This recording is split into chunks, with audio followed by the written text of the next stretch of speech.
ఇన్ని దేహాలను ధరిస్తూ time exact 2:09 AM అవుతుంది. 2:09 AM. అగో అమ్ము బొమ్మలు వచ్చినాయి కక్కరా. అర్రే ఇట్రా ఇట్రా. ఏమైంది? కూసో కూసో మమ్మీ. ఇందాక ఎట్లా ఆడుకున్నాం అట్లా ఆడుకున్నాం. కూసో కూసో పెడతా ఒక్క నిమిషం అంట. ఇప్పుడు ఆమె కనీసం 40 నిమిషాల నుంచి ఆడుకుంటుంది. ఇట్లా ఇలా కూర్చుంది, అటు ఇటు తిప్పుతా ఉన్నా.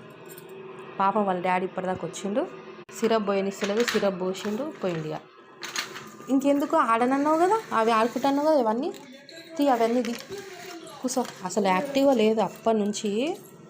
ఏడిపే అసలు నిన్న నుంచి ఏడుస్తూనే ఉంది.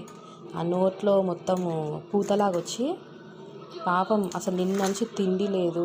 పాలు కూడా అక్కడ శివాని వాళ్ళ హాస్పిటల్ తీసుకెళ్తే వాళ్ళు తాగిపించారు పాలు. యాక్టివ్ అయింది పాప.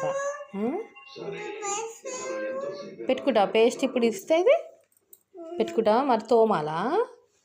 ఇది అదే నోటి పూతకి శివాని ఇచ్చింది, పెట్టాలా మళ్ళీ? ఇప్పుడు మళ్ళీ ఏడవద్దు. ఇందాకే పెట్టినా ఇది పెట్టుకుంటాను కదా పేస్ట్, తోముదుగా. వద్దంటుంది. ఆహా నువ్వే పెట్టు మరి నువ్వు పెట్టు. ఇప్పుడు కొంచెం యాక్టివ్ అయింది. అసలు ఆ నోటి పూతకి నిన్న నోరంతా బంద్ కాలేదు, ఇట్లా తెరుచుకొని ఉంది. లాలాజలం మొత్తం పోయింది. అసలు టీషర్ట్ మొత్తం తడిచిపోయినాయి. 4 టీషర్ట్లు, నిన్న 4 డ్రెస్సులు మార్చిన. తినొద్దు ఇప్పుడు, తినొద్దు. పెట్టేసి పొద్దున పాలల్లో వేసిస్తా, పాలల్లో వేసి జ్యూస్ చేసిస్తా. పెట్టి మమ్మీ, మా అమ్మ కదా. మధ్యాహ్నం ఇది ఇప్పుడు తినొద్దు బెట్ట, మా అమ్మ కదా చెప్పి తినాల. నీదే కానీ ఇప్పుడు తినొద్దు. పెట్టే ఇంట్లో పెట్టే, మా అమ్మ కదా పెట్టే తల్లి.